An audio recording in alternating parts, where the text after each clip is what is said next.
बिहार के पूर्व मुख्यमंत्री और नेता जीतन राम मांझी ने अपने हालिया वायरल वीडियो पर मचे सियासी बवाल के बीच अपनी चुप्पी तोड़ी है और पूरे मामले पर विस्तार से सफाई दी है। जीतन राम मांझी ने कहा है कि उनके बयानों को तोड़ मरोड़ कर पेश किया जा रहा है, जबकि वो केवल चुनाव प्रक्रिया में रिकाउंटिंग यानी पूर्ण मतगणना के महत्व पर जोर दे रहे थे। उन्होंने स्पष्ट किया कि 2020 के विधानसभा चुनाव के दौरान अनिल कुमार की जीत किसी सेटिंग के परिणाम नहीं थी, बल्कि सही समय पर रिकाउंटिंग की मांग करने और प्रशासन द्वारा उसे स्वीकार किए जाने का नतीजा थी।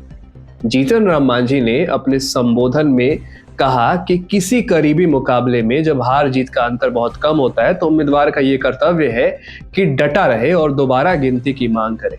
उन्होंने उदाहरण देते हुए बताया कि कैसे हाल के चुनाव में भी 27 वोटों जैसे बेहद कम अंतर से परिणाम हमें बदलते हुए नजर आए थे। अब जीतन राम मांझी ने पूर्व जिला अधिकारी अभिषेक सिंह का जिक्र किया और कहा कि वे एक न्यायिक अधिकारी है, न्यायप्रिय अधिकारी हैं, जिन्होंने मांग करने पर रिकाउंटिंग की अनुमति दी थी।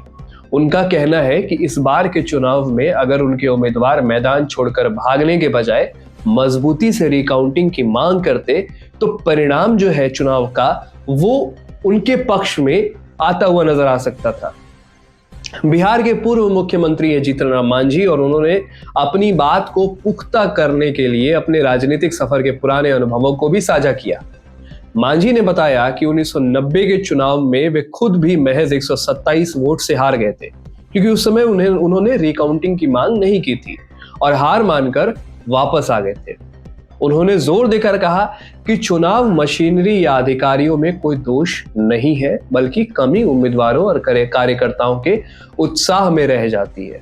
जीतन राम मांझी के अनुसार अक्सर उम्मीदवार अंत समय में डीमोरलाइज यानी हताश होकर मतगणना केंद्र पर छोड़ देते हैं, जिसका सीधा नुकसान उनके चुनावी नतीजों पर दिखाई देने लगता है।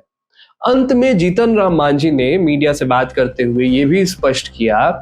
कि उनके वायरल वीडियो का मकसद किसी धांधली की ओर इशारा करना नहीं था, बल्कि अपने कार्यकर्ताओं और भावी उम्मीदवारों को यह सीख देना था कि उन्हें अंतिम क्षण तक संघर्ष करना चाहिए। उन्होंने कहा कि चुनाव में हार जीत लोकतंत्र का हिस्सा है, लेकिन रिकाउंटिंग जैसा संवैधानिक अधिकार का प्रयोग न करना उम्मीदवार की अपनी गलती होती है। इस बयान के जरिए उन्होंने विपक्ष द्वारा लगाए जा रहे सेटिंग के आरोपों को सिरे से खारिज करते हुए, वोट चोरी के आरोपों को भी सिरे से खारिज करते हुए इसे केवल प्रशासनिक प्रक्रिया का हिस्सा करार दिया।